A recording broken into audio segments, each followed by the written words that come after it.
Assalamualaikum warahmatullahi wabarakatuh. Selamat datang di Bicara Pajak. Bersama saya Faris Sustian. Dalam video kita kali ini, kita akan membahas tentang seputar bukti potong unifikasi dan juga SPT unifikasinya ya. Karena ada beberapa pertanyaan yang menanyakan bahwa bagaimana cara untuk membetulkan atau membatalkan bukti potong unifikasi yang sudah terlanjur dibuat, serta bagaimana pelaporannya itu ke SPT masa unifikasi. Nah, di sini saya akan menjelaskan bagaimana atau tutorialnya untuk membuat pembetulan bukti potong unifikasi sebagai berikut. Silakan disimak pembelajarannya berikut ini.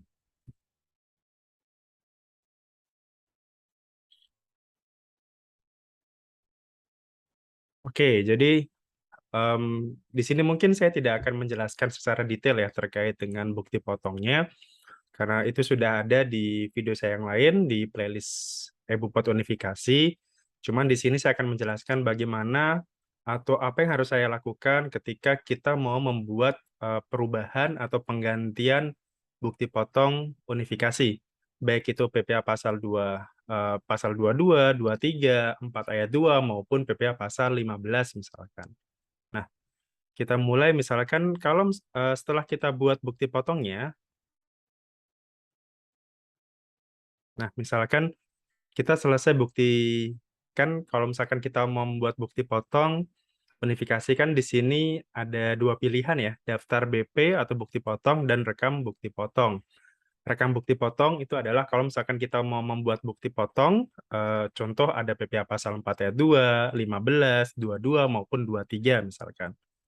Nah, untuk pembuatannya ini sudah pernah saya jelaskan ya di video saya sebelumnya, cuman di sini saya akan highlight adalah bagaimana cara membuat pembetulannya seperti itu. Nah, ketika kita sudah membuat bukti potong seperti ini, ketika kita sudah klik simpan seperti ini, nah kemudian kita masuk ke daftar bukti potongnya. Jadi kan tadi ada rekam dan daftar bukti potong ya. Nah, ketika kita masuk di daftar bukti potong itu di sini di menu aksi di sini yang paling ujung sebelah kanan ada menu aksi. Nah, di bawah menu aksi di sini ada beberapa icon atau tombol yang bisa kita manfaatkan. Yang pertama, kalau tombol mata ini adalah terkait dengan kita lihat. Jadi, bukti potong yang sudah kita buat tadi kita bisa lihat previewnya seperti apa dalam bentuk PDF. Kemudian kita bisa ubah di sini, ubah. Nah, ubah inilah nanti yang akan kita buat sebagai pengganti faktur pajak, sorry, bukti potong pengganti tadi ya. Kemudian hapus ini adalah kalau misalkan terdapat bukti potong yang salah, atau misalkan transaksinya tidak jadi, atau mungkin tanggalnya salah, atau mungkin NPWP-nya salah, nah silakan kita hapus bukti potongnya. Kemudian yang terakhir adalah dalam bentuk email. Nah ini berarti bukti potong yang sudah kita buat ini itu sudah bisa kita kirimkan ke rekanan kita. Jadi dalam hal ini bukti potong ini tidak harus kita print, karena di situ juga sudah ada tanda tangan elektroniknya, jadi bisa langsung kita kita cetak dalam bentuk PDF, kemudian kita serahkan langsung ke rekanan gitu ya. Jadi tidak harus kita print kemudian tanda tangan basah seperti itu. Jadi tidak perlu ditandatangani lagi gitu ya secara manual. Nah, tadi ya untuk bagaimana kalau misalkan tadi ada 4 tombol tadi ya, 4 tombol aksi. Yang pertama tadi ya, lihat. Lihat ini berarti ini adalah contoh bukti potong yang sudah kita lihat, yang sudah kita buat, maaf, yang sudah kita buat. Ini bisa kita cetak dalam bentuk PDF, kemudian tinggal kita konekkan saja ke printer, kemudian silakan di-print seperti itu. Tidak harus di-print, jadi saat ini bukti potong itu sifatnya elektronik, jadi sama seperti faktur pajak, jadi bisa langsung diserahkan ke rekanan kita untuk dimanfaatkan ya sebagai kredit pajak mungkin atau mungkin sebagai bukti pemotongan segala macamnya. Ini adalah buktinya. Nah, kemudian yang tadi ya, yang jadi pertanyaan adalah bagaimana kalau misalkan bukti potong yang sudah kita buat ini ternyata ada yang salah. Misalkan katakanlah jenis transaksinya salah misalkan. Harusnya katakanlah dipotongnya PPA pasal 23 tapi kita kita pilih PPA pasal 22 misalkan. Atau mungkin yang terbaru katakanlah terkait dengan tarif jasa konstruksi misalkan. Harusnya kan kalau jasa konstruksi sekarang itu kan kita pilihnya yang dengan tarif terbaru ya, yang yang ada pilihannya di situ. Misalkan kalau tarif terbaru itu kan katakanlah kalau pelaksanaan jasa konstruksi kalau dulu itu 2%, sekarang jadi 1, sekian ya, 1,75 misalkan. Nah, itu kan mungkin bisa jadi karena ketidaktahuan kita, oh ternyata tarifnya sudah berubah nih, misalkan gitu. Nah, itu kan berarti bisa kita ubah bukti potong tadi gitu ya. Bukti potong tadi itu bisa kita ubah dengan membetulkan bukti potongnya gitu. Jadi tombol ini tombol ubah di sini ya. Jadi pada di menu aksi tadi kita tinggal klik yang menu ubah di sini atau tombol ubah di sini. Itu berfungsi tadi ya. Misalkan katakanlah transaksinya memang salah atau mungkin nominalnya salah, kemudian katakanlah nomor dokumennya, nama dokumennya, dan segala macam gitu. Itu kalau terjadi perubahan yang harus diubah. Kita klik edit di situ atau ubah di situ. Kemudian yang kedua adalah kalau misalkan ternyata bukti potongnya ini memang harus dibatalkan. Bisa jadi memang transaksinya batal, atau mungkin memang terjadi kesalahan, eh, mungkin NPWP-nya salah, atau mungkin nomor KTP-nya salah, dan sebagainya, maka itu silakan bisa kita hapus. Untuk hapus sendiri datanya masih ada ya, data-data bukti potongnya itu masih ada, hanya memang di situ statusnya adalah terhapus atau hapus gitu ya. Tidak masalah, jadi tetap ada di situ tapi statusnya hapus gitu. Kemudian tombol terakhir adalah tombol kirim via email. Nah, via email ini tinggal kita langsung kirimkan ke lawan transaksi kita ya. Jadi kita tinggal masukkan alamat email dia, kemudian tinggal kita itu otomatis akan terkirim ke rekanan kita. Dengan catatan ya ini harus terkoneksi dengan internet misalkan. Itu ya. Jadi pertanyaan bagaimana cara untuk mengubah bukti potong yang sudah terlanjur kita buat gitu ya. Jadi tinggal kita klik ubah.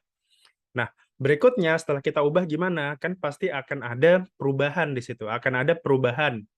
Katakanlah perubahan nilai, perubahan jenis pajak, perubahan tarif dan sebagainya. Itu kan pasti akan mempengaruhi jumlah pajak yang nanti akan kita bayarkan serta SPT masa unifikasinya.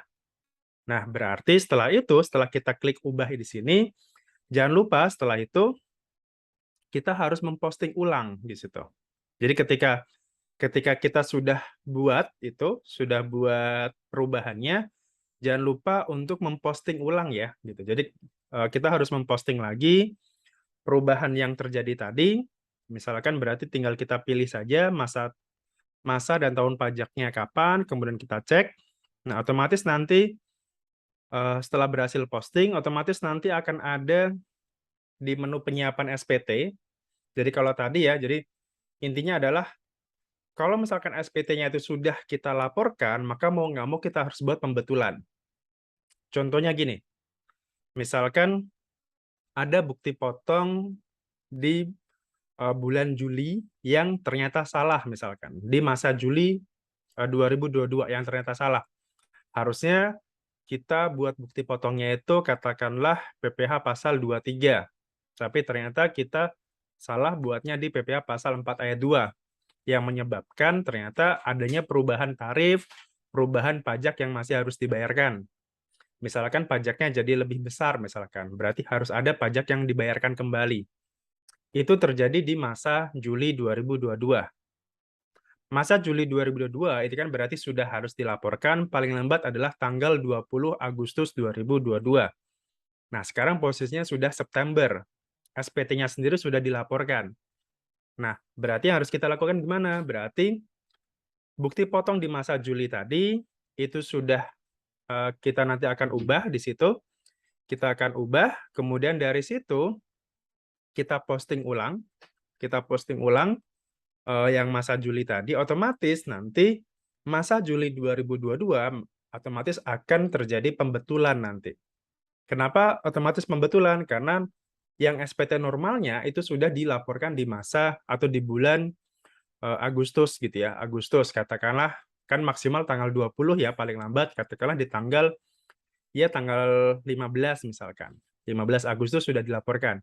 Nah, misalkan sekarang di tanggal 27 September misalkan ada perubahan tadi, ada perubahan terkait SPT masa Juli 2022. Nah, berarti SPT masa Juli tadi itu dilakukan pembetulan gitu. Dengan cara otomatis tadi ya, setelah kita posting tadi, kita bisa cek di sini di menu SPT-nya, perekaman bukti penyetoran dan juga penyiapan SPT. Nanti otomatis akan muncul ya, akan muncul kira-kira kalau misalkan terjadi perubahan billing di sini, perubahan billing berarti kan tadi ada penambahan billing baru ya, atau penambahan pajak yang terutang baru.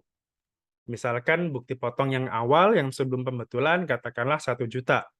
Ternyata setelah dibetulkan pajaknya jadi 1,5 juta. Nah, berarti yang 500.000 itu harus distorkan dulu, baru nanti lakukan pembetulan SPT unifikasi masa Juli 2022. Seperti itu. Jadi teknisnya seperti itu ya. Teknis apa namanya? Teknis terkait pelaporan pembetulannya. Jadi di sini pada saat kita klik penyiapan SPT masa di sini, maka di daftar SPT unifikasi di situ akan ada tahun pajaknya kapan, masa pajaknya kapan, kemudian pembetulan. Nah, otomatis nanti ya, jadi masa Juli 2022 otomatis yang pembetulan 1 akan muncul di sini.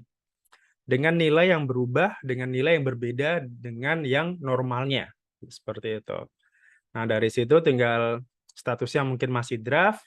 Nah, tinggal kita laporkan saja seperti biasa ya. Jadi kita cek ulang SPT-nya, kemudian kita kirim dengan cara kalau seperti biasa itu berarti dengan cara memasukkan sertifikat elektroniknya seperti itu. Pengirimannya seperti biasa ya. Jadi kita klik kirim di sini, kemudian otomatis nanti kita masukkan passphrase dan juga sertifikat elektroniknya.